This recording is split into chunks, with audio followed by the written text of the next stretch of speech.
Pahalgam attack ने एक बार फिर दिखाया है कि आतंक के पीछे सिर्फ आइडियोलॉजी नहीं, एक ऑर्गेनाइज्ड पैसे का सिस्टम भी है। और ये सिस्टम चल रहा है ग्लोबल छवि के नाम पर, एड के नाम पर और कभी कभी डिप्लोमेसी के नाम पर भी। इस पे भी बात करेंगे कि इसके लिए हम लोग क्या ठोस कदम उठा रहे हैं कि इससे डटकर मुकाबला करा जा सके।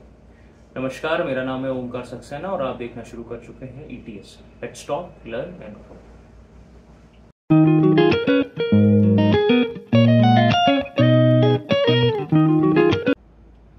बहुत समय से वेस्टर्न पावर्स और इंटरनेशनल बॉडीज जैसे UN ने पाकिस्तान पर प्रेशर डाला है कि वो अपने देश से ऑपरेट करने वाले टेरर ग्रुप्स के खिलाफ स्ट्रॉन्ग एक्शन ले। लेकिन जैसे ही इंटरनेशनल फोकस कम हो जाता है, पाकिस्तान की क्रैकडाउन भी धीमी पड़ जाती है। इसका रिजल्ट ये होता है कि 2008 मुंबई अटैक्स जैसे केसेस में मास्टरमाइंड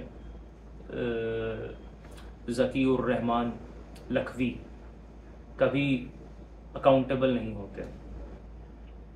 आपने सुना होगा FATF, ये वर्ड आजकल काफ़ी हम लोग पढ़ रहे हैं। FATF का मतलब होता है फाइनेंशियल एक्शन टास्क फोर्स। ये एक ग्लोबल बॉडी है जो टेरर फंडिंग पर नज़र रखती है। FATF ने ये कहा है कि अटैक्स जैसे पहलगाम मैसेकर बिना फंडिंग और मनी ट्रांसफर के मुमकिन ही नहीं होते। इंडिया ने FATF और UN जैसे बॉडीज के सामने अपना केस स्ट्रांगली प्रेजेंट किया है, स्पेशली लश्कर तैयबा और उसकी linked group the resistance front के खिलाफ जो पहलगाम अटैक से जुड़ी थी।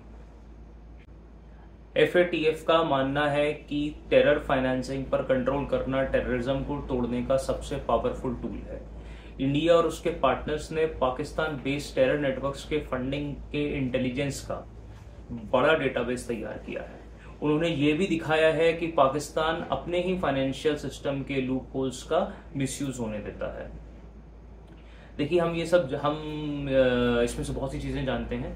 जैसे अब इंडिया चाहता है कि FATF पाकिस्तान को दोबारा अपनी ग्रे लिस्ट में डाले, जिसमें 2018 से 22 तक पाकिस्तान रहा भी है। ग्रे लिस्ट का मतलब होता है पाकिस्तान के हर फाइनेंशियल ट्रांजैक्शन पर ज्यादा से ज्यादा स्क्रूटनी होगी। यह पाकिस्तान के लिए इकोनॉमिकली डैमेजिंग हो सकता है और ये इस समय जरूरी भी है। और FATF एक टेक्निकल बॉडी है और पॉलिटिक्स से दूर रहती है ये। लेकिन अगर इंडिया और उसके पार्टनर्स कॉन्क्रीट एविडेंस के साथ केस बनाएं तो पाकिस्तान के खिलाफ हम एक स्ट्रॉन्ग मुहिम चला सकते हैं। IMF, वर्ल्ड बैंक जैसे फाइनेंशियल इंस्टीट्यूशंस को भी इंश्योर करना चाहिए कि उनका दिया गया एड टेरर फोर्सेस तक ना पहुंचे, क्योंकि अब आज का इंडिया सिर्फ टेरर का शिकार नहीं, उसके खिलाफ एक ग्लोबल वॉइस बन चुका है। PM मोदी और उनके स्ट्रैटेजिक पार्टनर्स ने दुनिया को दिखा दिया है कि टेरर के रूट्स सिर्फ जंगलों में नहीं, बैंक ट्रांजैक्शंस में भी होते हैं। और जब तक इन जड़ों को काटा नहीं जाता, ग्लोबल पीस सिर्फ एक सपना रहेगा। यही वक्त है यूनाइटेड ग्लोबल एक्शंस का, जिसमें डिप्लोमेसी, डेटा और डिटर्मिनेशन तीनों का साथ होना बहुत बेहद जरूरी है।